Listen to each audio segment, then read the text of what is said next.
جس نے اولاد یا مال کی وجہ سے اللہ کو بلا دیا فَأُولَئِكَ هُمُ الْخَاسِرُونَ، وہی لوگ جو ہیں وہ خسارے والے ہیں۔ کہ جب عقل تاریکیوں میں ڈوب جائے، قرآن تمہارے لیے نور ہے جو عقل کو روشنی دے گا۔ جب سینہ تاریکیوں میں ڈوب جائے، قرآن تمہارے لیے نور ہے، یہ تمہارے سینوں کو روشنی دے گا۔ اے ایمان والو، اپنے آپ کو اور اپنے اہل و عیال کو اس آگ سے بچاؤ جس کا ایندھن انسان اور پتھر ہیں۔ الحمدللہ رب العالمین، الصلاة والسلام علی سید الانبیاء والمرسلین وعلی آلہ وصحبہ اجمعین۔ خواتین و حضرات، السلام علیکم ورحمۃ اللہ وبرکاتہ۔ ناچیز 28ویں پارے کے خلاصہ کے ساتھ آپ کی خدمت میں حاضر ہے، اور 28ویں پارہ کا آغاز سورہ المجادلہ سے ہوتا ہے۔ اس کا نام المجادلہ ہے، اور یہ سورت کی اس آیت سے ماخوذ ہے، قد سمع اللہ قول التی تجادلک فی زوجہا، اور تجادلہ کا معنی ہوتا ہے بحث اور تکرار کرنے والی عورت۔ پہلے اس کی آیات کا خلاصہ دیکھتے ہیں اور پھر کچھ مضامین میں جانتے ہیں۔ آیت نمبر 1 سے آیت نمبر 4 میں ایک عورت کا رسول اللہ صلی اللہ علیہ وآلہ وسلم کی بارگاہ اقدس سے اپنے شوہر کے متعلق بحث کرنا اور اللہ سے شکایت کرنا اور اس کے بعد زہار کے بارے میں اور اس کے احکام کے بارے میں بیان ہوا۔ زہار کے بارے میں آگے چل کے ہم جانیں گے مزید۔ آیت نمبر 5 سے آیت نمبر 7 میں اللہ اور رسول صلی اللہ علیہ وآلہ وسلم کے دشمنوں کی مذمت کی گئی اور ان کے لیے عذاب کی وعید سنائی گئی، اور اللہ تعالی کے علم کی وسعت کا بیان ہوا۔ آیت نمبر 8 سے آیت نمبر 11 میں مجرمانہ سرگوشی کرنے کی ممانعت کی گئی، اور مجلس کے اندر، محفل کے اندر کشادگی پیدا کرنے کا حکم کیا گیا، اور اہل علم مومنین کے درجات کی بلندی کو بیان کیا گیا۔ اور آیت نمبر 12 سے آیت نمبر 13 میں آپ صلی اللہ علیہ وآلہ وسلم کی بارگاہ اقدس میں سرگوشی کرنے سے پہلے صحابہ کو حکم ہوا کہ وہ کچھ صدقہ کر لیا کریں، اور اس کے بعد اہل ایمان کو نماز، زکوٰۃ، اطاعت اور اختیار کرنے کے بارے میں ارشادات ہوئے۔ آیت نمبر 14 سے آیت نمبر 21 سورہ المجادلہ میں منافقین کا یہود سے دوستی کرنا، منافقین کی مذمت کی گئی، منافقین کے رسوا کن انجام کا بیان ہوا، اور حزب الشیطان کے خسارے کا بیان ہوا، اور اللہ اور اس کے رسول صلی اللہ علیہ وآلہ وسلم کا جو مخالف ہے اس کے ذلیل ترین شخص ہونے کا بیان ہوا۔ آیت نمبر 22 میں اللہ جل شانہ اور اس کے رسول صلی اللہ علیہ وآلہ وسلم کے دشمنوں سے دوستی نہ کرنے والوں کی شان بیان ہوئی، اور ایسے لوگ جو اللہ اور اس کے رسول کے دشمنوں سے دوستی نہیں رکھتے ان کے لیے جنت اور رضا کی بشارت دی گئی۔ اب آئیے اس کے مضامین میں۔ 28ویں پارے کا آغاز اسی سورت کی اسی آیہ کریمہ سے ہوتا ہے، قد سمع اللہ قول التی تجادلک فی زوجہا وتشتکی الی اللہ واللہ یسمع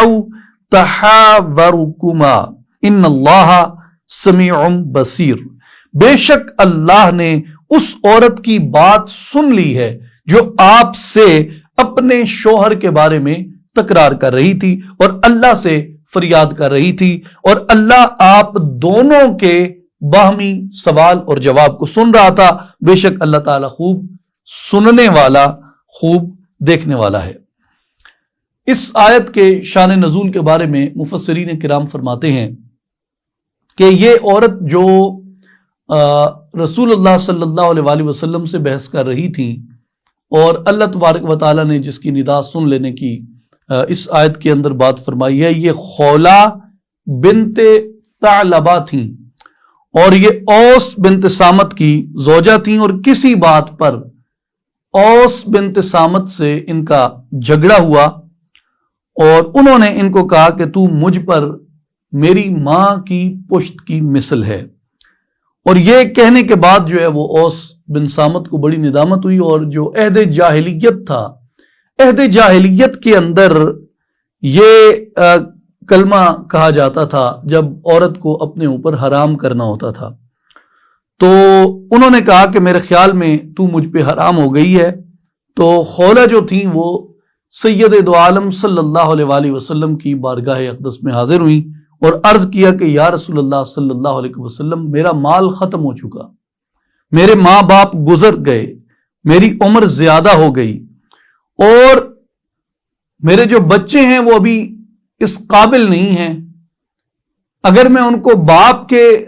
آسرے پہ چھوڑوں تو ہلاک ہو جائیں گے، اپنے ساتھ رکھوں تو بھوکے مر جائیں گے. ہر صورت میں میرے لیے خسارہ ہی خسارہ ہے، اور میری اور میرے شوہر کے درمیان جو ہے وہ جدائی پڑ گئی ہے. لیکن آپ کوئی ایسا طریقہ ارشاد فرمائیں کہ میری اور میرے شوہر کے درمیان جدائی نہ ہو. تو رسول اللہ صلی اللہ علیہ وآلہ وسلم نے فرمایا کہ تیرے باب میں یعنی تیرے متعلق میرے پاس کوئی حکم نہیں ہے، یعنی ابھی تک زہار کے بارے میں کوئی شرعی حکم نازل نہیں ہوا. تو یہ جو عمل اوس بن صامت نے کیا، یہ عمل جو ہے وہ زہار کہلاتا تھا، کہ یعنی عورت کے بارے میں یہ کہنا کہ تیری پشت جو ہے وہ مجھ پہ میری ماں جیسی ہے. تو یہ زہار جو تھا اس وقت رائج تھا عہد جاہلیت کے اندر. تو انہوں نے جب اس کو دہرایا اور نادم ہوئے، اور پھر جو خولہ تھیں وہ حضور کی بارگاہ میں حاضر ہوئیں، تو آپ صلی اللہ علیہ وسلم نے فرمایا کہ ابھی اس کے بارے میں احکام نہیں آئے. اور عورت نے عرض کی کہ یا رسول اللہ صلی اللہ علیہ وسلم، اوس نے طلاق کا لفظ مجھے نہیں کہا، وہ میرے بچوں کا باپ ہے، مجھ سے بہت محبت کرتا ہے، اور وہ اس طرح کی کئی اور باتیں تکرار کے ساتھ آقا پاک علیہ الصلوۃ والسلام کی بارگاہ میں کرتی جا رہی تھیں. اور وہ یہ چاہتی تھیں کہ حضور میری خواہش کے مطابق کوئی جواب دے دیں کہ میری اور میرے شوہر کی آپس میں جدائی نہ ہو. لیکن آپ صلی اللہ علیہ وآلہ وسلم آپ مسلسل خاموش تھے. تو خولہ جو تھیں وہ رضی اللہ عنہ وہ آسمان کی طرف دیکھنے لگیں، اور اللہ تبارک و تعالیٰ سے وہ کہنے لگیں کہ یا اللہ، میں اپنی محتاجی اور بے کسی اور پریشان حالی کی شکایت کرتی ہوں، اپنے نبی پر میرے بارے میں کوئی ایسا حکم نازل فرما جس سے میری مصیبت رفع ہو جائے. ام المؤمنین صدیقہ کائنات سیدہ عائشہ صدیقہ رضی اللہ تعالی عنہا نے جب یہ کیفیت دیکھی تو آپ نے سیدی رسول اللہ صلی اللہ علیہ وآلہ وسلم کے چہرہ اقدس کو دیکھا تو آپ جان گئیں کہ آپ کے چہرہ اقدس پہ وحی کے آنے کے آثار ہیں. تو آپ نے خولہ بنت ثعلبہ سے کہا کہ آپ خاموش ہو جائیں، مجھے لگتا ہے کہ سید دو عالم صلی اللہ علیہ وآلہ وسلم پر اس بارے میں وحی نازل ہو رہی ہے. تو پھر آقا پاک علیہ الصلوۃ والسلام نے ان کو یہ آیات پڑھ کے سنائیں. جو پہلی آیت تھی یہ، اور اس کے بعد جو اگلی آیات ہیں سورہ المجادلہ کی، خاص طور پہ آیت نمبر 2، آیت نمبر 3، ان میں زہار کے احکام نازل ہوئے. اور ان میں اللہ تبارک و تعالیٰ نے یہ فرمایا کہ تم میں جو لوگ اپنی بیویوں سے زہار کر بیٹھے، یعنی وہ کلمات ادا کر بیٹھے جو عہد جاہلیت کے اندر ادا کیے جاتے تھے، تو کہا کہ اگر کوئی زہار کر بیٹھے تو وہ ان کی مائیں نہیں ہو جاتی، ان کے کہنے سے ان کی مائیں نہیں ہو جاتی. ان کی مائیں تو صرف وہی ہیں جنہوں نے ان کو جنا ہے، اور بے شک وہ لوگ بری اور جھوٹی بات کہتے ہیں. وَإِنَّ اللَّهَ لَعَفُوٌّ غَفُورٌ. اور اگلی آیت میں رجوع کا طریقہ کار بتایا گیا، اور یہ بتایا گیا کہ رجوع اس صورت میں ہو سکتا ہے کہ تم کوئی گردن آزاد کرو، یعنی کسی غلام کو یا لونڈی کو آزاد کر دو،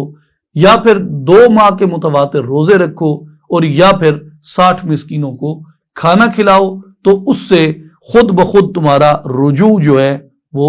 ہو جائے گا. اور اس کے بارے میں اللہ تبارک و تعالیٰ نے یہ احکامات نازل فرمائے زہار کے بارے میں. اور اس لیے اس سورت کا نام جو تھا وہ مجادلہ حضرت خولہ بنت ثعلبہ کی وجہ سے پڑا، کہ وہ آقا پاک علیہ السلام کی بارگاہ میں اپنی بے کسی، اپنی محتاجی کے اوپر حضور سے بھی وہ تکرار کر رہی تھیں، اور اللہ کے حضور بھی وہ شکایت کر رہی تھیں. تو اس آیت میں اور کئی نکات کے ساتھ ساتھ مفسرین کرام نے یہ بیان فرمایا ہے کہ جب بھی کوئی آدمی مصیبت میں مبتلا ہوتا ہے، خلوص دل سے اپنے پروردگار کو پکارتا ہے، پروردگار اس کی ندا کو سنتا ہے اور اس کی ندا کو سن کے جواب دیتا ہے۔ ہاں، آج ہم 1400 برس بعد بیٹھے ہیں، ہم اپنے نبی پاک علیہ الصلوۃ والسلام کی بارگاہ اقدس میں جا کے عرض تو کر سکتے ہیں، لیکن اب کوئی وحی نہیں آنی، اب جبریل نے قرآن لے کے نہیں اترنا۔ لیکن اس کے علاوہ کئی آثار ایسے ہوتے ہیں دعاؤں کی قبولیت کے، جو بندے کے اوپر واضح کر دیتے ہیں کہ عرش والے نے میری پکار سن لی ہے۔ اس لیے جب بھی بے کسی میں مبتلا ہو جاؤ، بے بسی میں مبتلا ہو جاؤ، محتاج ہو جاؤ، کسی بارے تمہیں ایسی مصیبت لاحق ہو جائے جس کا کوئی حل دنیا میں تمہیں نظر نہ آ رہا ہو، ہر طرف سے تھک جاؤ، ہر طرف سے مایوس ہو جاؤ، ہر در کھٹکھٹا لو، بالآخر جب تم جا کے اپنے سچے پروردگار کا دروازہ کھٹکھٹاتے ہو، دست بدعا ہوتے ہو، اپنی بے کسی، اپنی بے بسی، اپنی محتاجی اس کے دربار میں پیش کرتے ہو، تو وہ تمہارے لیے کئی دروازے کھول دیتا ہے۔ اس لیے دعا پر اور اس کی بارگاہ میں حاضر ہونے پہ یقین رکھنا مومن کی سب سے بڑی امید ہے۔ اب آئیے المجادلہ کی آیت نمبر 9 میں، اس میں ایک بہت اہم معاشرتی مسئلے کی طرف ہماری رہنمائی ملتی ہے کہ یا ایھا الذین آمنوا اذا تناجیتم فلا تتناجوا بالاثم والعدوان ومعصیۃ الرسول وتناجوا بالبر والتقوى واتقوا اللہ الذی الیہ تحشرون۔ اے ایمان والو، جب تم آپس میں سرگوشی کرو تو گناہ، ظلم، سرکشی اور نافرمانی رسول کی سرگوشی نہ کیا کرو۔ سرگوشی کے آداب قرآن نے بتائے ہیں کہ سرگوشی کرو تو کیسے کرو، کیا سرگوشی کرو اور کیا سرگوشی نہ کرو۔ فرمایا آپس میں سرگوشی کرو تو گناہ، ظلم، سرکشی اور نافرمانی رسول صلی اللہ علیہ وسلم کی سرگوشی نہ کیا کرو، اور نیکی اور پرہیزگاری کی بات ایک دوسرے کے کان میں کہہ لیا کرو۔ ایسی بات جس میں نیکی ہو، ایسی بات جس میں پرہیزگاری ہو، جس میں تقویٰ ہو، وہ تم ایک دوسرے کے کان میں کہہ لو، اس میں کوئی حرج نہیں۔ اور اس اللہ سے ڈرتے رہو جس کی طرف تم سب جمع کیے جاؤ گے۔ آیت نمبر 11 میں ارشاد ہوتا ہے یا ایھا الذین آمنوا اذا قیل لکم تفسحوا فی المجالس فافسحوا یفسح اللہ لکم وَإِذَا قِيلَ انشُزُوا فَانشُزُوا يَرْفَعِ اللَّهُ الَّذِينَ آمَنُوا مِنكُمْ وَالَّذِينَ أُوتُوا الْعِلْمَ دَرَجَاتٍ وَاللَّهُ بِمَا تَعْمَلُونَ خَبِيرٌ۔ اے ایمان والو، جب تم سے کہا جائے کہ اپنی مجلس میں، اپنی محفل میں کشادگی پیدا کرو تو کشادہ ہو جایا کرو، اور اللہ تمہیں کشادگی عطا فرمائے گا۔ اور جب کہا جائے کہ کھڑے ہو جاؤ تو کھڑے ہو جایا کرو، اللہ ان لوگوں کے درجات بلند فرما دے گا جو تم میں سے ایمان لائے، اور والذین اوتوا العلم درجات، جن کو علم میں اعلیٰ درجے عطا کیے گئے۔ اور اللہ ان کاموں سے جو تم کرتے ہو، اللہ ان کاموں سے خوب آگاہ ہے۔ اور مفسرین کرام اس بارے میں فرماتے ہیں کہ رسول اللہ صلی اللہ علیہ وآلہ وسلم صفہ میں تشریف فرما تھے، اور جگہ تھوڑی تنگ تھی، اور جمعہ کا دن تھا، اور نبی پاک علیہ الصلوۃ والسلام مہاجرین اور انصار میں سے آپ بدری صحابہ کی بہت تکریم فرماتے، اور حاضرین میں جو تھے وہ بدری صحابہ میں سے کچھ لوگ آئے، اور مجلس جو تھی وہ پہلے سے بھری ہوئی تھی۔ اب بدری صحابہ جب آئے تو وہ پیچھے لگ کے کھڑے ہو گئے، اور حضور علیہ الصلوۃ والسلام نے ان کی عزت کرتے ہوئے، ان کے وقار کو بلند کرتے ہوئے، آپ صلی اللہ علیہ وآلہ وسلم نے جو سامنے لوگ بیٹھے تھے، آپ نے ان کی طرف اشارہ فرمایا، اور آپ نے ان کو فرمایا کہ بھئی جگہ کھلی کر دو تاکہ وہ لوگ جو پیچھے کھڑے ہیں وہ یہاں پہ آ جائیں۔ تو آپ صلی اللہ علیہ وآلہ وسلم نے کچھ لوگوں کے نام لے لے کے فرمایا کہ تم اٹھ جاؤ، تم اٹھ جاؤ، تم اٹھ جاؤ۔ اتنے لوگ جتنے باہر کھڑے تھے بدری صحابہ، اس تعداد کے موافق آپ صلی اللہ علیہ وآلہ وسلم نے لوگوں کو وہاں سے اٹھایا، اور بدری صحابہ کو آپ نے آگے جگہ عطا فرمائی۔ تو جن لوگوں کو اٹھایا گیا ان کو یہ اٹھنا جو تھا وہ ناگوار گزرا، کہ ہم پہلے آ کے بیٹھ گئے تھے. اگر یہ لوگ اتنے ہی قابل احترام ہیں تو یہ پہلے آ کے بیٹھ جاتے ہم سے. ہم پہلے بیٹھ گئے تھے تو ہمارا حق تھا وہاں پہ بیٹھنا. جس وقت ان لوگوں کو وہاں سے اٹھایا گیا تو ظاہر ہے جب ایک آدمی مجلس سے اٹھتا ہے اس کے چہرے پر کچھ تھوڑی سی ناگواری سی, یا آپ کہہ لیجئے کہ ایک وہ چہرے کا جو ایک جس کو فیس ریڈنگ کہتے ہیں, وہ تھوڑی سی وہ ایسی ہو جاتی ہے کہ لوگ اسے محسوس کر لیتے ہیں کہ اس کو اچھا لگا ہے یا اس کو اچھا نہیں لگا.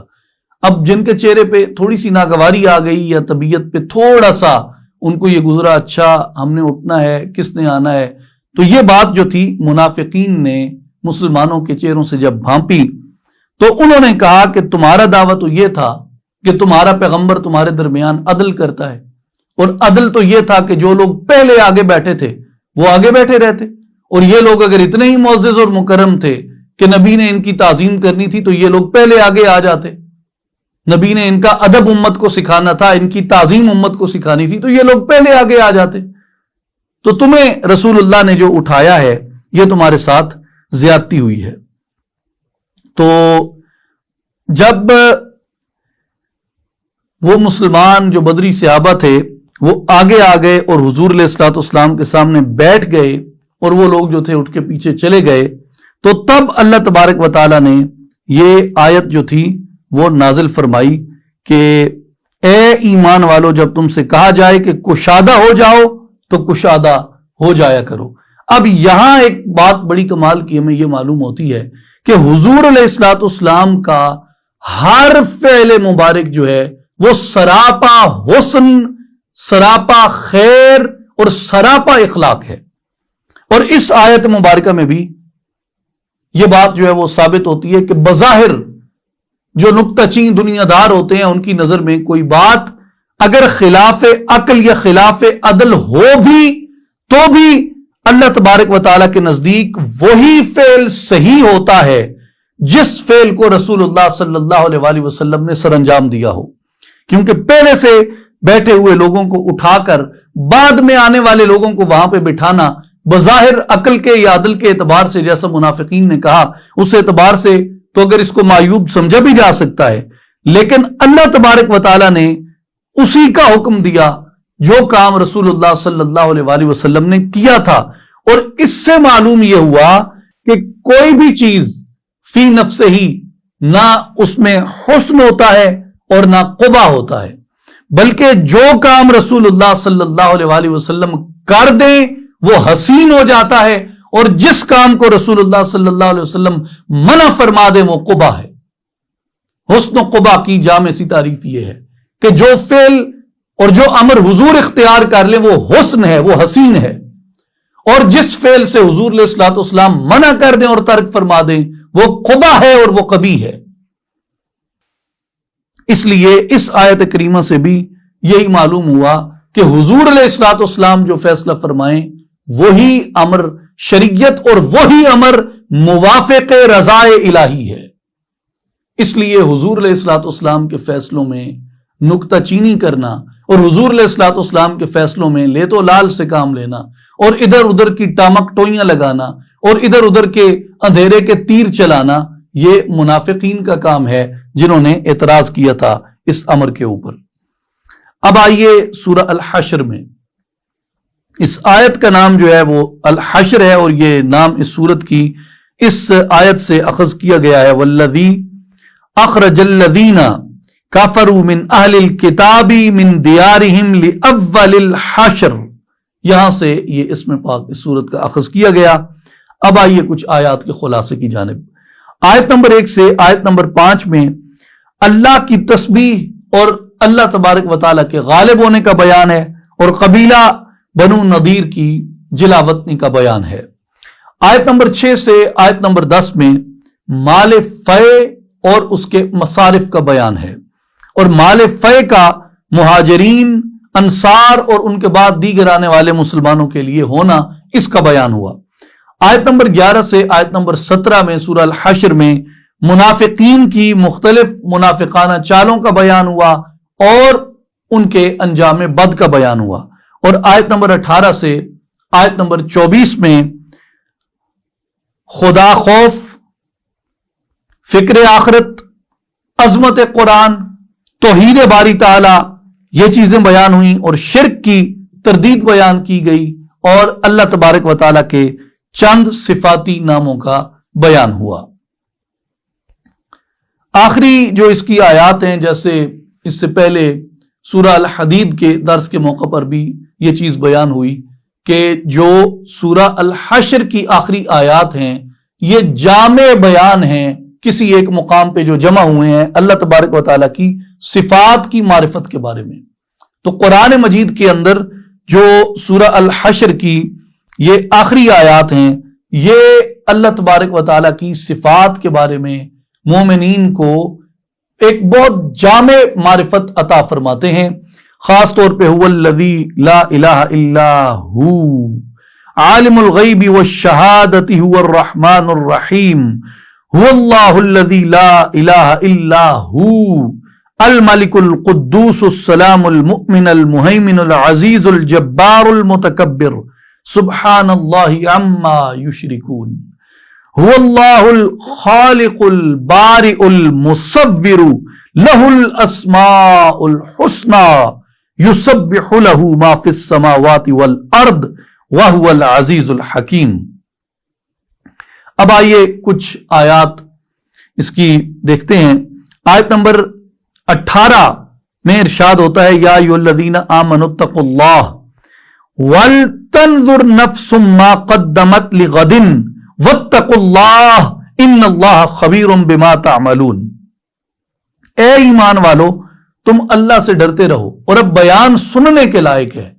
کہ قرآن جو دعوت دیتا ہے اور قرآن جس جانب توجہ مبذول کرواتا ہے یہ وہ ارشاد ہے جو آپ سمجھیے کہ پورے انسانی زندگی کا جو مقصد ہے وہ قرآن نے ان چند کلمات کے اندر متعین کر دیا۔ اور قرآن مجید کے جو غور اور فکر کرنے کے جو موضوعات ہیں ان میں تسلسل کے ساتھ جو موضوع قرآن مجید میں آتا ہے وہ یہ اہم ترین موضوع ہے۔ اور فرمایا کہ وَلْتَنْظُرْ نَفْسٌ مَا قَدَّمَتْ لِغَدٍ، ہر شخص کو یہ دیکھتے رہنا چاہیے کہ اس نے آنے والے کل کے لیے یعنی قیامت کے لیے آگے کیا بھیجا ہے۔ یہ دعوت قرآن ہے کہ جو بھی کر رہے ہو تم، جو کچھ بھی تم سر انجام دے رہے ہو، کلمہ کہہ رہے ہو، کہیں نگاہ اٹھا رہے ہو، اپنی سماعت کو کسی جانب مائل کر رہے ہو، دل میں کسی ارادے یا خیال کو تقویت دے رہے ہو، کسی عمل کے سر انجام دینے کے اوپر اپنے اعضاء کو آمادہ کر کے چل پڑے ہو، جو کچھ بھی کر رہے ہو، حلال حرام حق باطل خیر شر سب کچھ تمہارے اوپر واضح کر دیا گیا اور کوئی چیز باقی نہیں چھوڑی گئی۔ اب صرف تمہارے عمل کی حجت رہ گئی ہے، تم نے عمل سر انجام دینا ہے اور اس کے بعد تمہاری تقدیر کا تعین تمہارے عمل سے ہو جائے گا کہ تم اپنے آپ کو جنتیوں میں نجات والوں میں داخل کرتے ہو یا اپنے آپ کو آگ والوں میں عذاب والوں میں داخل کرتے ہو۔ جو کچھ بھی کر رہے ہو فرمایا وَلْتَنْظُرْ، یہ دیکھتے رہو، یہ جانچتے رہو، یہ پرکھتے رہو، یہ احتساب کرتے رہو کہ ہر شخص کو یہ احتساب کرنا چاہیے وَلْتَنْظُرْ نَفْسٌ مَا قَدَّمَتْ لِغَدٍ، تم نے آگے کیا بھیجا ہے۔ یہ قرآن کی دعوت ہے اور اسی لیے قرآن مجید آخرت کے اوپر اتنا زیادہ زور دیتا ہے، اور یہ بات اسی شخص کی سمجھ میں آ سکتی ہے جو آخرت کے قائم ہونے پہ قوی یقین رکھتا ہے کہ وہ اس دن بالکل وہ دن وقوع پذیر ہونا ہے، میزان لگنا ہے اور ہر چیز وہاں سامنے پیش ہو جائے گی اور کوئی خبریں جو ہیں وہ چھپی نہیں رہیں گی۔ زمین بھی خبریں اگل دے گی، ہوائیں بھی اگل دیں گی، اعضاء بھی اگل دیں گے اور جھوٹ کا جھوٹ سچ کا سچ، ہر چیز علیحدہ علیحدہ ہو جائے گی، دائیں ہاتھ والے بھی اور بائیں ہاتھ والے بھی۔ اس لیے فرمایا کہ جو کچھ بھی کر رہے ہو دیکھ لو، یہ تم آگے اپنا اسباب بھیج رہے ہو، اسی کے بل بوتے پہ تمہارے فیصلے کیے جائیں گے۔ پھر فرمایا واتقوا اللہ، اللہ سے ڈرتے رہو، ان اللہ خبیر بما تعملون، بے شک اللہ ان کاموں سے باخبر ہے جو تم کرتے ہو۔ اس میں ایک بات اور بڑی اہم ہے، اب یہ دعوت فکر جہاں قرآن نے دی ہے، یہاں پہ اسلوب دیکھنے والا ہے قرآن کا، اور یہ غور کرنے کی سمجھنے کی چیزیں ہوتی ہیں۔ جب آپ قرآن کو ترجمہ سے جب بھی پڑھیں تو یہ بات ضرور ذہن نشین رکھیں، اور خاص طور پہ ایسے لوگ جو نیا ذوق اور شوق جن کے اندر ڈیولپ ہوتا ہے اور وہ اس تلاش میں ہوتے ہیں کہ قرآن ہمیں سمجھ آئے اس کو پڑھتے ہوئے، تو یہ چیزیں بڑی قرآن کریم کے اندر لطیف ہیں اور باریک ہیں سمجھنے کی۔ اب مثلا یہ قرآن نے جب کہنا تھا کہ بھائی ہر شخص اپنا آپ جانچتا رہے کہ آگے کیا بھیج رہا ہے، اب اس سے پہلے ایک کلمہ کہا اور اس کے بعد ایک کلمہ کہا، اور وہ دونوں ایک ہی کلمہ ہے، یعنی اس سے اول بھی اور اس سے آخر بھی، اس سے پہلے بھی اس کے بعد بھی ایک ہی کلمہ کہا، یا ایھا الذین آمنوا اتقوا اللہ، اے ایمان والو اللہ سے ڈرتے رہو، تقوی اختیار کرو۔ تقوی کا کہہ کے پھر کہا، اور یہ جانچتے رہو کہ کل کے لیے کیا بھیجا ہے، اور جب یہ کہہ لیا ما قدمت لغد، پھر فرمایا واتقوا اللہ، اللہ سے ڈرتے رہو، یعنی اللہ سے ڈرتے رہو، اور تاکید مزید اول بھی کی اور اس کے بعد بھی کی، اور درمیان میں یہ ارشاد ہوا۔ اس سے معلوم ہوتا ہے کہ صرف اہل تقوی ہی ہیں جو یہ جانچتے رہتے ہیں کہ میں کل کے لیے آگے کیا بھیج رہا ہوں۔ یہاں سے میرے جیسا ایک عام آدمی، میرے جیسا ایک عام گناہگار مسلمان جس کے پاس علم نہیں ہے، زیادہ جانچنے کے پرکھنے کے پیمانے اور آلے نہیں ہیں، کوئی فلسفیانہ میتھڈالوجی اس کے پاس نہیں ہے، کوئی منطقی کلیے قاعدے نہیں ہیں، تصوف میں، ریاضات میں، عبادات میں اتنا زیادہ وہ اتقیاء، اصفیاء، اولیاء کے ساتھ بیٹھنے والا نہیں، ایک عام میرے جیسا گناہگار آدمی ہے، تو اس کو یہ پیمانہ مل جاتا ہے کہ مجھے یہ یقین ہو جائے کہ میرے اندر تقوی کچھ نہ کچھ اثر کر رہا ہے۔ اس کی نشانی اب یہاں سے آپ کو مل جاتی ہے کہ جب آپ کا نفس آپ کو گھڑی گھڑی یہ بتانے لگ جائے کہ یہ کل کے لیے آگے بھیج رہے ہو، یہ جو تم نے کلمہ بولا ہے نا، یہ کل کے لیے آگے بھیج رہے ہو، یہ جدھر سننے پہ مائل ہوئے ہو یہ کل کے لیے آگے بھیج رہے ہو، یہ جو مال لیا یا مال دیا ہے یہ کل کے لیے آگے بھیج رہے ہو، یہ جس طرف نگاہ اٹھا کے دیکھا ہے اور جو ارادہ اور جو خیال کیا ہے یہ کل کے لیے آگے بھیج رہے ہو، اور جو بھی حلال حرام، حق باطل، خیر شر، جھوٹ سچ، اچھا برا، جو بھی تم کہتے ہو کرتے ہو، جب نفس اس بات پہ آپ کی محاسبے پہ اجاگر کرنے لگ جائے اور ہر بات پہ یہ دھیان آنے لگ جائے کہ میں یہ آخرت کے لیے بھیج رہا ہوں، میں یہ آخرت کے لیے بھیج رہا ہوں، تو سمجھ جاؤ تقوی نے دل میں جڑ پکڑ لی ہے، یہ پیمانہ ہے۔ اور یہ بات قرآن کریم کی اس آیت سے سمجھ آتی ہے کہ پہلے بھی تاکید تقوی ہوئی اور یہ کلمہ کہہ کے پھر تقوی کی تاکید مزید ہوئی، گویا تقوی کی نشانی بیچ میں رکھ دی کہ جو دیکھے گا اپنے ہر عمل سے، ہر قول سے، ہر فعل سے، گویا اس کے وجود میں تقوی نے جڑ پکڑ لی ہے، اور وہ لائق صد مبارکباد ہے، وہ لائق صد مبارکباد ہے جس کے نفس نے اپنا محاسبہ شروع کر دیا، اور یہاں سے سب منزلوں سے بڑی منزل کا آغاز ہوتا ہے، یعنی قرب الہی کا۔ یہی چیز ہے جو پختہ ہوتے ہوتے ہوتے ہوتے مومن کو اپنے مولا کے اتنا قریب کر دیتی ہے، اتنا قریب کر دیتی ہے کہ وہ ان آنکھوں سے نہیں لیکن اپنی جو اس کی چشم بصیرت ہے اور اس کا جو نور فراست ہے اس کے ذریعے وہ نحن اقرب الیہ من حبل الورید کا عملاً مشاہدہ کرتا ہے۔ تو اس لیے یہ بات یاد رکھنے کی ہے۔ الحشر آیت نمبر 18 کے اندر اب آئیے سورہ الممتحنہ میں، اس کے بعد سورہ الممتحنہ آتی ہے۔ اس آیت کا، اس سورت مبارکہ کا جو نام ہے وہ اس آیت مبارکہ سے اخذ کیا گیا جو اس سورت کی آیت نمبر 10 ہے، یا ایھا الذین آمنوا اذا جاءکم المؤمنات مہاجرات فامتحنوہن۔ اب آئیے اس سورت کے خلاصے کی جانب۔ آیت نمبر 1 سے آیت نمبر 6 میں ایمان والوں کو کفار سے دوستی اور خفیہ پیغام رسانی کی ممانعت کی گئی، اور کفار سے دوستی کی ممانعت میں سیدنا ابراہیم علیہ السلام کو بہترین نمونہ ہونے کا بیان ہوا۔ آیت نمبر 7 سے آیت نمبر 11 میں اللہ تبارک و تعالیٰ کا دلوں میں ایمان والوں کی محبت کو پیدا کرنا، جنگ نہ کرنے والوں سے احسان اور انصاف کرنے کا حکم کہ جو تمہارے سامنے ہتھیار ڈال دے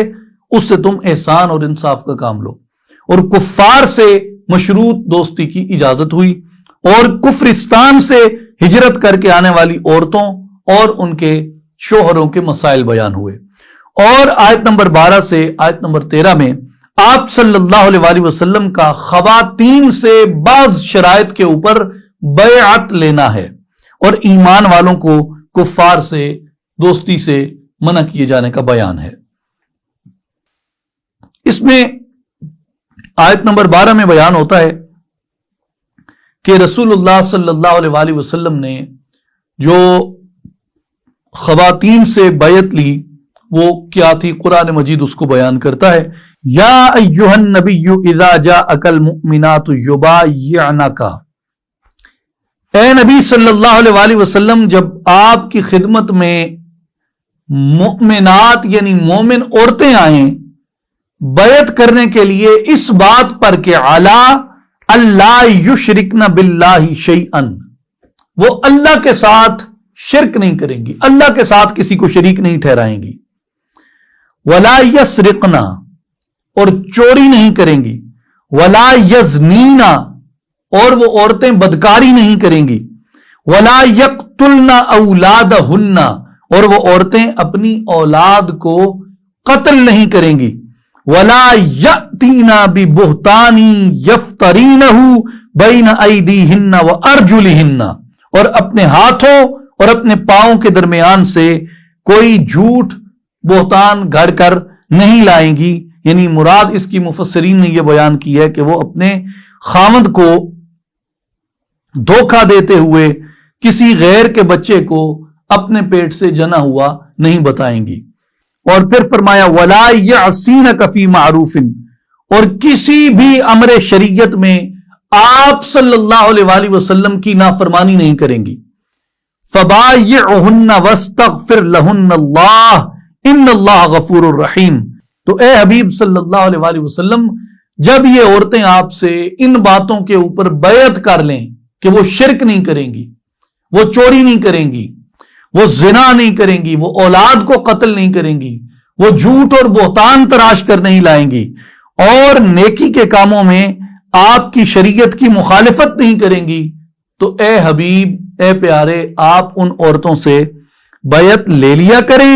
اور ان کے لیے اللہ سے بخشش طلب فرمایا کریں، بے شک اللہ بڑا بخشنے والا اور بہت مہربان ہے۔ اس کے بعد سورہ الصف آتی ہے۔ سورہ الصف کا نام جو ہے وہ آیت نمبر 4 سے اخذ کیا گیا۔ ان اللہ یحب الذین یقاتلون فی سبیلہ صفا کأنہم بنیان مرصوص، یہاں پہ جو فی سبیلہ صفن میں صف کا لفظ آیا، یہاں سے سورہ الصف اس کا نام ہوا۔ آیات کے خلاصے میں آیت نمبر 1 سے آیت نمبر 4 میں تمام کائنات کا اللہ جل شانہ کی تسبیح بیان کرنا اور ایمان والوں کو قول اور فعل کے تضاد سے روکنے کا بیان ہوا، اور جہاد کرنے کی ترغیب دلائی گئی ان کو۔ آیت نمبر 5 سے آیت نمبر 9 میں حضرت موسیٰ علیہ السلام کا اپنی قوم سے ایذا دینے کے بارے میں سوال کیے جانا اور کج روی پر اللہ تعالیٰ کا دلوں کو ٹیڑھا کر دینے کا بیان، حضرت عیسیٰ علیہ السلام کا بنی اسرائیل کو خطاب فرمانا، اور آقا پاک محمد مصطفیٰ احمد مجتبیٰ صلی اللہ علیہ وآلہ وسلم آپ کی آمد پاک کی بشارت دینا، حضور کی جلوہ گری، حضور کے تشریف فرما ہونے کی بشارت دینا، اور ظالموں کا اللہ کے نور کو مٹانے کی کوشش اور ان کی ناکامی، اور دین اسلام کے غالب ہونے کا بیان۔ اور آیت نمبر 10 سے آیت نمبر 14 میں جہاد کی اہمیت، فضیلت اور دین حق کی مدد کے اوپر مسلمانوں کو ترغیب دی گئی۔ حضرت عیسیٰ علیہ السلام کے حواریوں کا تذکرہ کیا گیا اور مومنین کو ان کے دشمن پر غلبہ عطا کیے جانے کا بیان ہوا۔ اور قرآن مجید بیان کرتا ہے سورہ صف آیت نمبر 6 میں وَإِذْ قَالَ عِيسَى ابْنُ مَرْيَمَ يَا بَنِي إِسْرَائِيلَ إِنِّي رَسُولُ اللَّهِ إِلَيْكُمْ مُصَدِّقًا لِمَا بَيْنَ يَدَيَّ مِنَ التَّوْرَاةِ، اور جب عیسیٰ ابن مریم علیہ السلام نے کہا اے بنی اسرائیل، بے شک میں تمہاری طرف اللہ کا بھیجا ہوا رسول ہوں، اپنے سے پہلی کتاب توریت کی تصدیق کرنے والا ہوں، وَمُبَشِّرًا بِرَسُولٍ يَأْتِي مِن بَعْدِ اسْمُهُ احمد، فرمایا اور اس رسول معظم کی بشارت سنانے والا ہوں جو میرے بعد تشریف لانے والے ہیں، جن کا نام آسمانوں میں اس وقت احمد ہے۔ آقا پاک علیہ الصلوۃ والسلام کا جو آسمانی اسم پاک تھا وہ احمد تھا، اور جو زمین پہ آپ کا اسم پاک تھا وہ محمد صلی اللہ علیہ وآلہ وسلم تھا۔ اور پھر فرمایا فَلَمَّا جَاءَهُم بِالْبَيِّنَاتِ قَالُوا هَذَا سِحْرٌ مُبِينٌ، اور جب نبی آخر الزمان صلی اللہ علیہ وسلم انہی لوگوں کے پاس جن کو عیسیٰ علیہ السلام نے خطاب کر کے بتایا تھا کہ میرے بعد یہ نبی آئیں گے، جب وہ نبی واضح نشانیوں کے ساتھ آ گئے جو توریت میں، زبور میں، انجیل میں بیان ہوئی، جو عیسیٰ نے، موسیٰ نے، ابراہیم نے، اسحاق نے بیان کی علیہم السلام، جب وہ آ گئیں تو یہ لوگ الٹے پاؤں پھر گئے اور کہنے لگے کہ یہ تو کھلا جادو ہے۔ اور اس کے بعد سورہ صف میں ایک بہت خوبصورت بیان آتا ہے جب حضرت عیسیٰ علیہ السلام اپنے حواریوں سے مدد طلب فرماتے ہیں، یا ایھا الذین آمنوا کونوا انصار اللہ، اے ایمان والو اللہ کے مددگار بن جاؤ، اے ایمان والو اللہ کے مددگار بن جاؤ۔ کما قال عیسی ابن مریم للحواریین من انصاری الی اللہ، جیسا کہ حضرت عیسیٰ علیہ السلام نے اپنے حواریوں سے کہا تھا کہ اللہ کی طرف میرا مددگار کون کون ہے تم میں، یعنی یہاں اللہ کی طرف سے مراد اللہ کی راہ میں، اور جو پہلے بیان ہوا کہ کونوا انصار اللہ، کہ اللہ کے مددگار بن جاؤ، اس کا مطلب بھی یہی ہے کہ دین حق کے مددگار بن جاؤ، دین حق کے حمایتی بن جاؤ، دین حق کی مدد کرنے والے بن جاؤ۔ قال الحواریون نحن انصار اللہ فآمنت طائفۃ من بنی اسرائیل وکفرت طائفۃ فأیدنا الذین آمنوا علی عدوہم فاصبحوا ظاہرین، تو پس حواریوں نے کہا ہم اللہ کے مددگار ہیں، پس بنی اسرائیل کا ایک گروہ ایمان لے آیا اور دوسرا گروہ کافر ہو گیا، سو ہم نے ان لوگوں کی جو ایمان لے آئے تھے ان کے دشمنوں پر مدد فرمائی، پس وہ غالب آ گئے۔ اس سے یہ بھی معلوم ہوتا ہے کہ جو قوم جو ہے وہ ایمان لے آتی ہے اس کے ساتھ اللہ تبارک و تعالیٰ کی مدد شامل ہو جاتی ہے، اور اللہ تعالیٰ کی طرف سے غلبے کے لیے ان کی تائید کی جاتی ہے، جیسا کہ عیسیٰ علیہ السلام کے حواریوں کی تائید کرنے کا ذکر آیا۔ اور اسی طرح یہ بھی اس سے معلوم ہوتا ہے کہ آج بھی جو لوگ دین حق کے مددگار بن جائیں گے، انصار اللہ بن جائیں گے، اللہ کے دین کی مدد کرنے والے بن جائیں گے، اللہ تبارک و تعالی ان پر اسی طرح اپنی نصرت اور اپنی تائید جو ہے وہ شامل فرمائے گا۔ اس کے بعد سورہ جمعہ آتی ہے، اس میں مبارک کی وجہ تسمیہ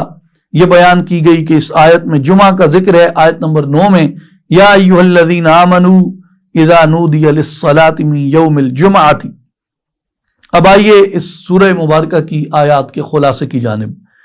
آیت نمبر 1 سے 4 میں اللہ تعالیٰ کی تسبیح کرنے کا بیان ہوا، آپ صلی اللہ علیہ وآلہ وسلم کی بعثت مبارکہ کا بیان ہوا، آپ صلی اللہ علیہ وآلہ وسلم کی صفات کا ذکر ہوا، اور اللہ تبارک و تعالیٰ کے فضل و کرم کا بیان ہوا۔ آیت نمبر 5 سے آیت نمبر 8 میں یہود کی بدعقیدگی کا بیان ہوا اور بد عملی پر ان کی مذمت کرنے کا بیان ہوا۔ آیت نمبر 9 سے آیت نمبر 11 میں نماز جمعۃ المبارک کی فرضیت اور اس کی اہمیت کا بیان ہوا۔ اس میں آقا پاک علیہ الصلوۃ والسلام کی اللہ تبارک و تعالیٰ نے صفات بیان فرمائی آیت نمبر 2 میں هو الذی بعث فی الامیین رسولا منہم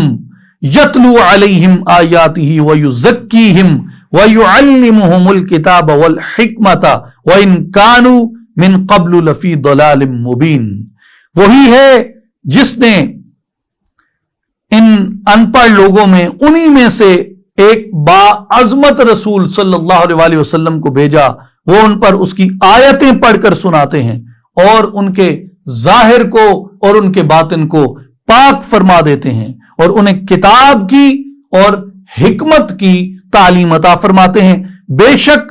وہ لوگ ان کے تشریف لانے سے پہلے کھلی گمراہی میں تھے. وَآخَرِينَ مِنْهُمْ لَمَّا يَلْحَقُوا بِهِمْ وَهُوَ الْعَزِيزُ الْحَكِيمُ. اور ان میں سے دوسرے لوگوں میں بھی جو ابھی ان لوگوں سے نہیں ملے، یعنی مراد یہ کہ آقا پاک صلی اللہ علیہ وآلہ وسلم ان کے تزکیہ اور تعلیم کے لیے بھی بھیجے گئے ہیں جو ابھی حضور سے ملے نہیں ہیں، حضور سے کئی زمانے بعد آئیں گے. قرآن مجید فرماتا ہے وَآخَرِينَ مِنْهُمْ لَمَّا يَلْحَقُوا بِهِمْ، جو ابھی ملے نہیں ہیں میرا حبیب ان کا بھی تزکیہ کرتا ہے، ان کو بھی پاک کرتا ہے، ان کو بھی طیب و طاہر کرتا ہے اور ان کو بھی کتاب کی حکمت کی تعلیم عطا فرماتا ہے. اور فرمایا وَهُوَ الْعَزِيزُ الْحَكِيمُ، وہ بڑا غالب بڑی حکمت والا ہے. میں اس کی تفصیل میں نہیں جاتا، اس پہ ایک تفصیلی مقدمہ پہلے سے ناچیز کا موجود ہے کہ یہ آیہ مبارکہ کا جو حصہ ہے وَآخَرِينَ مِنْهُمْ لَمَّا يَلْحَقُوا بِهِمْ، اس حصے کو صوفیاء کرام نے دلیل بنایا ہے اس بات کی کہ آج بھی مجلس مصطفیٰ صلی اللہ علیہ وآلہ وسلم بپا ہوتی ہے اور حضور اولیاء و صالحین میں سے جسے چاہیں اپنی مجلس میں اس کو رسائی عطا کرتے ہیں، اپنی محفل مبارک میں ایکسس عطا کرتے ہیں اور حضور ان کو تعلیم اور تزکیہ عطا فرماتے ہیں. اس لیے یہ جو امام سیوطی رحمت اللہ علیہ جیسے لوگوں کے، امام ابو العاص مرسی رحمت اللہ علیہ جیسے لوگوں کے، امام احمد کبیر رفاعی رحمت اللہ علیہ جیسے لوگوں کے، امام ابو الحسن شاذلی رحمت اللہ علیہ جیسے لوگوں کے، سلطان العارفین حضرت سلطان باہو رحمت اللہ علیہ جیسے لوگوں کے، اور غوث العظم پیران پیر حضرت شیخ عبد القادر جیلانی رحمت اللہ علیہ جیسے لوگوں کے ہم جو واقعات پڑھتے اور سنتے ہیں کہ انہیں آقا پاک علیہ السلام نے اپنی مجلس مبارک میں طلب کیا، اپنی مجلس سے فیض عطا کیا، اور سیدنا غوث پاک کے دہن اقدس کے اندر حضور نے اپنے لعاب دہن عطا فرمائے. تو یہ اس تمام تصور کی، صوفیاء کی اس تمام گفتگو اور ان تمام کرامات کی اور وہ تمام کرم نوازیاں جو آقا پاک کی مجلس پاک سے اولیاء کو نصیب ہوتی ہیں، اس کی اصل یہ آیت مبارکہ ہے وَآخَرِينَ مِنْهُمْ لَمَّا يَلْحَقُوا بِهِمْ. اب آئیے اس کے بعد سورہ منافقون آتی ہے. سورہ منافقون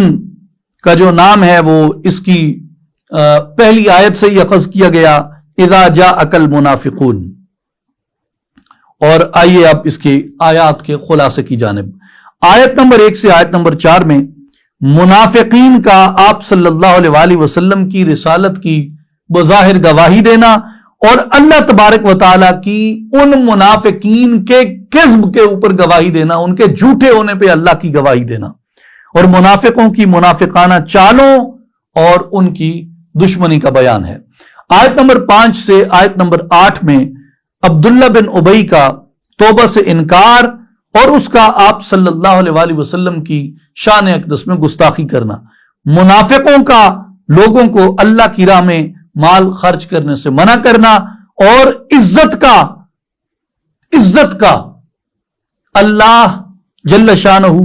رسول صلی اللہ علیہ وآلہ وسلم اور مؤمنین رحمت اللہ علیہم اجمعین ان کے لیے ہونے کا بیان کہ جو عزت ہے اللہ کے لیے ہے اور رسول اللہ کے لیے ہے اور مومنین کے لیے ہے. آیت نمبر 9 سے آیت نمبر 11 میں ذکر الہی سے غفلت کی ممانعت بیان کی اور موت سے پہلے صدقہ اور خیرات کرنے کا حکم ہوا. آیت نمبر 9 میں ارشاد ہوتا ہے یا ایھا الذین آمنوا لا تلہکم اموالکم ولا اولادکم عن ذکر اللہ ومن یفعل ذلک فَأُولَئِكَ هُمُ الْخَاسِرُونَ۔ اے ایمان والو، تمہارے مال اور تمہاری اولاد کہیں تمہیں اللہ کی یاد سے ہی غافل نہ کر دیں، اور جو شخص ایسا کرے گا وہی نقصان اٹھانے والے ہوں گے۔ اس میں بنیادی جو حکم آیا ہے وہ ہے کہ اے اہل ایمان، تمہارے مال اور تمہاری اولاد چونکہ تمہیں بہت عزیز ہیں، تم ان سے بہت محبت کرتے ہو، لیکن یاد رکھو یہ تمہیں اللہ کے ذکر سے غافل نہ کر دیں،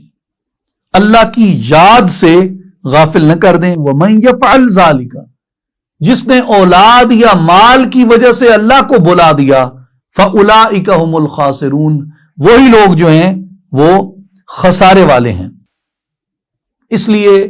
تمام مفسرین نے بھی اور اولیاء اور صالحین نے بھی اس بات کے اوپر تاکید کی اور زور دیا کہ ذکر اللہ کی کثرت کی جائے، کیونکہ اللہ تبارک و تعالیٰ نے ذکر اللہ کو مال اور اولاد سے زیادہ عزیز رکھنے کا حکم فرمایا ہے کہ مال اور اولاد کی وجہ سے اللہ کا ذکر نہ چھوڑ بیٹھنا، ورنہ تم خسارہ اٹھانے والوں میں سے ہوگے۔ اس لیے جتنی کثرت کر سکتے ہو اللہ کے ذکر کی اتنی کثرت کرنی چاہیے۔ اس کے بعد سورہ تغابن ہے، اور اس سورہ مبارکہ کا جو یہ نام ہے یہ اس آیہ مبارکہ میں مذکور ہے، یوم یجمعکم لیوم الجمع ذالک یوم التغابن۔ اب آئیے اس سورت کی آیات کے خلاصے کی جانب۔ آیت نمبر 1 سے آیت نمبر 4 میں اللہ کی تسبیح، بادشاہت اور اس کی قدرت کے ذکر کرنے کا بیان، اور اللہ کی تخلیق اور اس کے وسعت علم کا بیان ہوا۔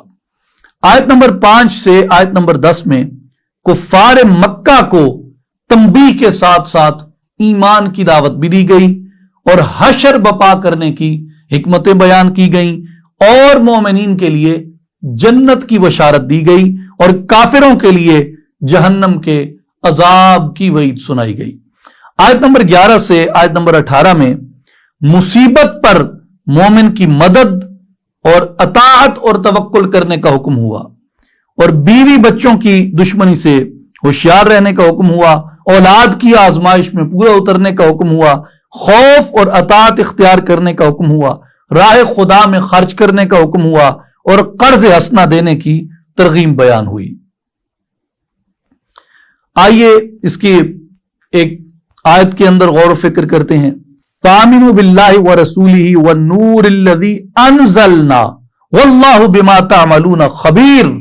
پس تم اللہ اور اس کے رسول صلی اللہ علیہ وآلہ وسلم پر اور اس نور پر ایمان لاؤ جسے ہم نے نازل فرمایا ہے،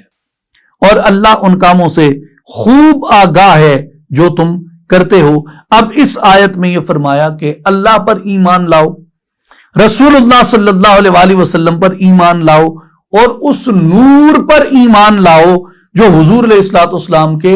ساتھ نازل ہوا ہے۔ اس سے مراد یہ ہے کہ جب عقل تاریکیوں میں ڈوب جائے، قرآن تمہارے لیے نور ہے جو عقل کو روشنی دے گا۔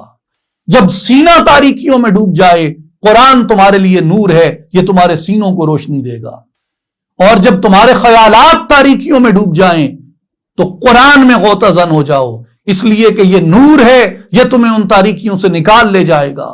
اور جب تم انفرادی سطح پر تاریکیوں کے اندر ڈوب جاؤ، زندگی مایوسیوں میں ڈوب جائے، کوئی راستہ کہیں نظر نہ آ رہا ہو، اللہ کی کتاب کھول کے بیٹھ جایا کرو اخلاص کے ساتھ، یہ تمہاری تاریکیوں کو انوار میں بدل دے گا۔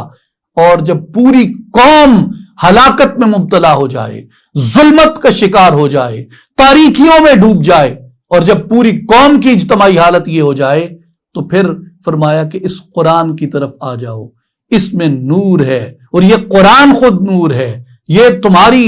قومی زندگی کی تاریکیوں کو بھی انوار میں بدل دے گا۔ اس لیے عقل سے سینے تک، دل سے خیالات تک، انفرادی زندگی سے ملی اجتماعی زندگی تک، ہر ایک مقام کے اوپر قرآن مجید نور ہے، اور یہ تاریکیوں کو، ظلمتوں کو، اندھیروں کو، تیرگیوں کو اجالوں کے اندر، سویروں کے اندر، روشنیوں کے اندر اور نور اور انوار کے اندر بدل دیتا ہے۔ اس کے بعد آیت نمبر 17 میں ارشاد ہوا ان تقرضوا اللہ قرضا حسنا یضاعفہ لکم ویغفر لکم واللہ شکور حلیم، اور تم اللہ کو اخلاص اور نیک نیتی سے اچھا قرض دو گے تو وہ اسے تمہارے لیے کئی گنا بڑھا دے گا اور تمہیں بخش دے گا، اور اللہ بڑا قدر شناس ہے۔ یعنی اگر تم اللہ کا قرب حاصل کرنا چاہتے ہو تو اس کی اطاعت میں اپنے اموال کو خرچ کرو تو وہ تم کو دگنا چگنا اجر جو ہے وہ عطا فرمائے گا۔ یعنی اللہ کی راہ میں مال خرچ کرنا جو ہے اس کو قرض حسنہ اللہ تبارک و تعالی نے قرآن مجید میں کہا، اور کتنی محبت سے، رحمت سے مخلوق کی طرف دیکھتے ہوئے فرمایا ان تقرضوا اللہ قرضا حسنا، اگر تم اللہ کو اخلاص اور نیک نیتی سے اچھا قرض دو گے تو وہ اسے تمہارے لیے کئی گنا بڑھا دے گا۔ اب اللہ کو قرض دینا بندے کی کیا مجال ہے، لیکن یہاں علماء مفسرین نے، ائمہ کرام نے بیان فرمایا کہ اللہ کی راہ میں خرچ کرو، اس سے یہ مراد ہے۔ اور دوسرا وہ اس کے بارے میں فرماتے ہیں کہ جو حلال مال ہے، جو حلال مال ہے، حلال مال کو صدقہ کیا جانا، اس سے یہ مراد ہے۔ اور ایک قول یہ بھی ہے کہ خوش دلی سے شکر کے لیے سجدہ کیا جائے، شکایتوں کے لیے نہیں، شکر کے لیے سجدہ کیا جائے۔ اس کے بعد سورہ الطلاق آتی ہے، اور اس کا نام بھی الطلاق اس کی پہلی آیت کی وجہ سے رکھا گیا۔ یا ایھا النبی اذا طلقتم النساء فطلقوهن لعدتهن واحصوا العدہ۔ اب آئیے اس سورہ مبارکہ کے آیات کے خلاصے کی جانب۔ آیت نمبر 1 سے آیت نمبر 3 میں طلاق کا طہر میں دینے کا وقت، طلاق کا حیض میں دینے کا وقت، طلاق کے احکام کا بیان،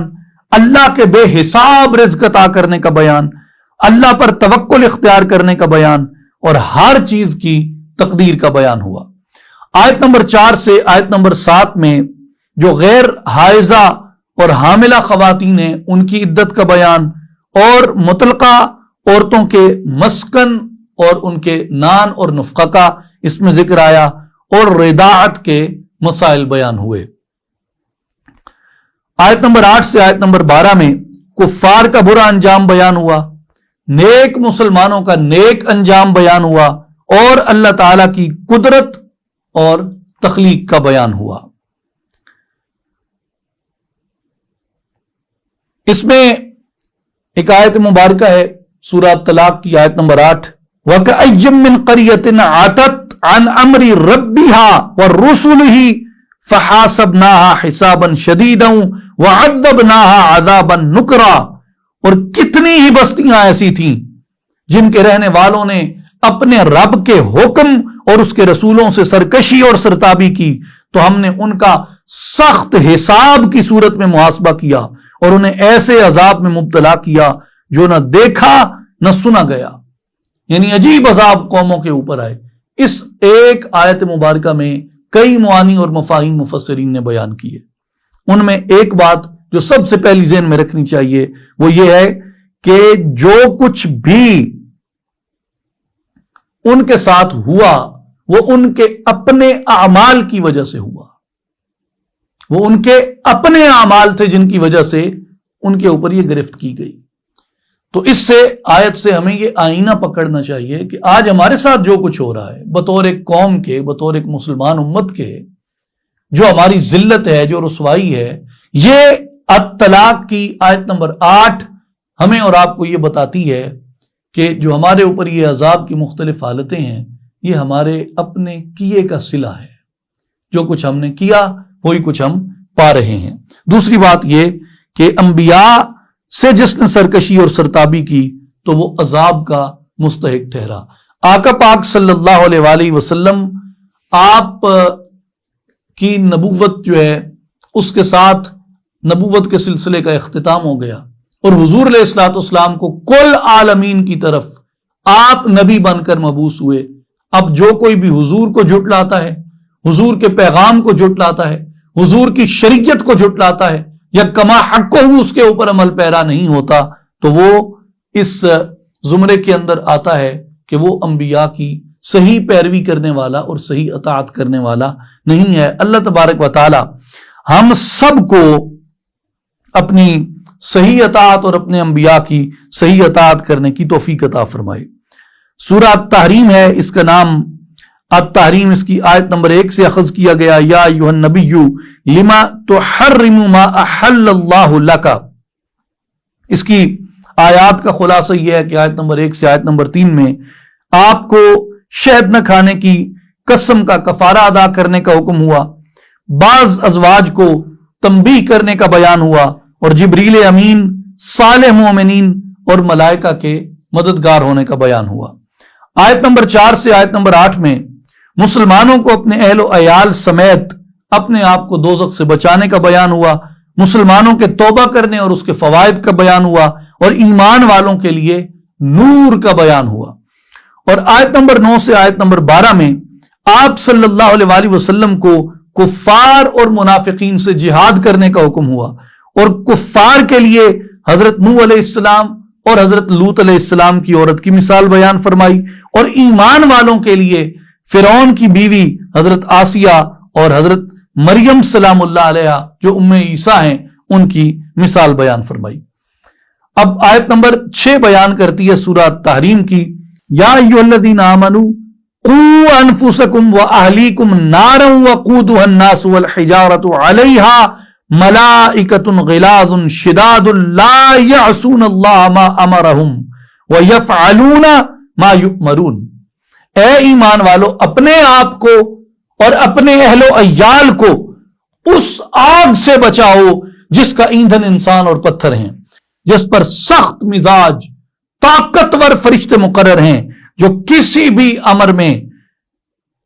اللہ کی نافرمانی نہیں کرتے، جو امر انہیں اللہ کی طرف سے دیا جاتا ہے وہ اسی طرح سر انجام دیتے ہیں۔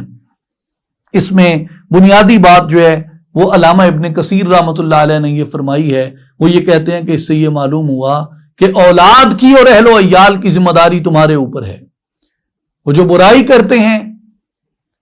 اگر اس میں تمہاری تربیت کا نقص ہے تو تم ضرور اس بات کے لیے جواب دہ ہو، اور اس پہ دیگر مفسرین نے بھی، امام قرطبی رحمۃ اللہ علیہ نے، امام رازی رحمۃ اللہ علیہ نے، معاصر مفسرین نے بھی اردو میں انگریزی میں اس بات کے اوپر بہت تفصیل کے ساتھ لکھا ہے کہ اولاد کی ذمہ داری ماں باپ کے اوپر عائد ہوتی ہے، اہل خانہ کی ذمہ داری ماں باپ کے اوپر عائد ہوتی ہے۔ اگر وہ کوئی ایسا برا فعل سر انجام دیتے ہیں جو ماں باپ کے یا گھر کے سربراہ کے تربیت کرنے کے نقص کی وجہ سے ہے تو وہ گھر کا سربراہ جو ہے اس بات کے لیے جواب دہ ہوگا اللہ کی عدالت میں، وہ اس سے بری و ذمہ نہیں ہوگا۔ اور اس پہ دلیل جو ہے وہ سورہ تحریم کی آیت نمبر 6 ہے کہ اپنے آپ کو بھی بچاؤ اور اپنے گھر والوں کو اور اہل و عیال کو بھی بچاؤ۔ حافظ ابن کثیر رحمۃ اللہ علیہ نے، آپ نے سیدنا علی المرتضیٰ رضی اللہ تعالیٰ عنہ کا بہت خوبصورت قول مبارک لکھا کہ ادبوہم وعلموہم، کہ اپنی اولاد کو علم سکھاؤ اور اپنی اولاد کو ادب سکھاؤ، اپنی اولاد کو علم سکھاؤ اور اپنی اولاد کو ادب سکھاؤ۔ یہی بات سلطان العارفین حضرت سخی سلطان باہو رحمۃ اللہ علیہ فرماتے ہیں کہ تسبیح پھری پر دل نہ پھریا، کی لینا تسبیح پڑھ کے ہو، علم پڑھیا پر ادب نہ سکھیا، کی لینا علم نو پڑھ کے ہو۔ علم تبھی نفع دیتا ہے جب علم میں ادب شامل ہوتا ہے، بغیر ادب کے، بغیر آداب کے علم جو ہے وہ نفع بخش نہیں بن سکتا۔ اب آئیے اختتام کی جانب۔ 28ویں پارے کی پہلی آیت، قد سمع اللہ قول التی تجادلک فی زوجہا وتشتکی الی اللہ واللہ یسمع تحاورکما ان اللہ سمیع بصیر۔ بے شک اللہ نے اس عورت کی بات سن لی جو آپ سے اپنے شوہر کے بارے میں تکرار کر رہی تھی۔ اب یہاں بھی اس یعنی پارے کی 28ویں پارے کی جو پہلی آیت ہے وہ ایک عورت کے ذکر سے شروع ہو رہی ہے جو اپنی پارسائی اور اپنے بچوں کے تحفظ کے لیے اپنے شوہر سے الگ نہیں ہونا چاہتی تھی، اور بارگاہ مصطفیٰ صلی اللہ علیہ وسلم میں مسلسل اس امید پر عرض کرتی رہی تاکہ اللہ کی طرف سے میرے لیے فضل کا کوئی راستہ کھل جائے۔ اور اس کی جو آخری آیت ہے 28ویں پارے کی، وہ یہ ہے کہ وَمَرْيَمَ ابْنَتَ عِمْرَانَ الَّتِي أَحْسَنَتْ فَرْجَهَا فَنَفَّخْنَا فِيهِ مِنْ رُوحِنَا وَصَدَّقَتْ بِكَلِمَاتِ رَبِّهَا وَكُتُبِهِ وَكَانَتْ مِنَ الْقَانِتِينَ۔ اور دوسری مثال عمران کی بیٹی مریم کی بیان فرمائی ہے، جس نے اپنی عصمت و عفت کی خوب حفاظت کی، تو ہم نے اس کے گریبان میں اپنی روح پھونک دی، اور اس نے اپنے رب کے فرامین اور اس کی نازل کردہ کتابوں کی تصدیق کی، اور وہ اطاعت گزاروں میں سے تھی۔ اور 28ویں پارے کا جو اختتام ہے یہ بھی انتہائی پاک دامنہ اللہ کی محبوب بندی، اللہ کی پیاری بندی کے ذکر پہ ہو رہا ہے، جس کو اللہ تعالی کے فضل اور رحمت سے وافر حصہ عطا ہوا تھا۔ اب اس میں 28واں پارہ جو ہے وہ اپنے آغاز سے اپنے اختتام میں اگر آپ اس کو ملا کے دیکھیں تو وہ پہلی آیت اور آخری آیت وہ میری بیٹیوں کو، میری بہنوں کو اس جانب متوجہ کرتے ہیں کہ اگر تم پاک دامن ہو، اگر تم اپنی عفت کی، اپنی عصمت کی حفاظت کرتی ہو، اور اگر تم اللہ کے فضل کی متلاشی ہو، تو اللہ تبارک و تعالی ضرور تمہارے اوپر راہیں آسان فرما دے گا، لیکن اس کے لیے اللہ کی اطاعت اختیار کرنا، مصطفیٰ کریم علیہ الصلوۃ والسلام کی محبت اور اطاعت اختیار کرنا لازم ہے۔ اگر تم یہ کرو گے تو اللہ تبارک و تعالی رحمت فرماتا ہے اور کسی کام کرنے والے کے اجر کو ضائع نہیں کرتا۔ سیدہ مریم سلام اللہ علیہا نے اگر اپنی عفت و عصمت کی حفاظت کی قرآن کے بیان کے مطابق، تو ان کو نتیجہ کیا ملا؟ ان کی گود میں عیسیٰ روح اللہ نے پرورش پائی۔ اور خولہ بنت ثعلبہ رضی اللہ عنہا، انہوں نے اگر اللہ کے فضل کو تلاش کیا، اپنی زندگی کو احسان کے ساتھ گزارنا چاہا، اپنے خاوند کے لیے انہوں نے گنجائش پیدا کی اور آقا پاک کی بارگاہ میں آ گئیں، حضور کی بارگاہ میں آ کے سوال کیا، تو اللہ تبارک و تعالی نے ان کو بھی قرآن مجید میں بڑی محبت کے ساتھ بیان کیا۔ یہ اس بات کو واضح کرتا ہے کہ وہ خواتین، وہ مستورات، مصطفیٰ کریم علیہ السلام کی امت کی بیٹیاں جو احسان کا معاملہ کرتی ہیں، صبر کا معاملہ کرتی ہیں، دور اندیشی کا معاملہ کرتی ہیں، اطاعت مصطفیٰ کا معاملہ کرتی ہیں، اللہ تعالیٰ ان کو اپنی بارگاہ میں محبوب بنا لیتا ہے۔ سمری اس کی یہ ہے کہ آیات اس میں 150 آئی ہیں اور 9 سورتیں اس میں آئیں: المجادلہ، الحشر، الممتحنہ، الصف، الجمعہ، منافقون، التغابن، الطلاق، التحریم۔ آسمانی کتب میں قرآن اور توریت، قرآن مجید اور توریت، اور انبیاء علیہ السلام میں حضرت ابراہیم علیہ السلام، حضرت موسیٰ علیہ السلام، حضرت عیسیٰ علیہ السلام، حضرت نوح علیہ السلام، حضرت لوط علیہ السلام، اور سید الانبیاء محمد مصطفیٰ احمد مجتبیٰ صلی اللہ علیہ وآلہ وسلم۔ اور مقدس مقامات میں مدینہ طیبہ کا ذکر آیا، واقعات میں غزوہ بنو نذیر اور قبیلہ بنو نذیر کی جلا وطنی کا ذکر ہے۔ اللہ تعالی ہمارے سینوں کو نور قرآن سے منور فرمائے۔ وآخر دعوانا ان الحمد للہ رب العالمین۔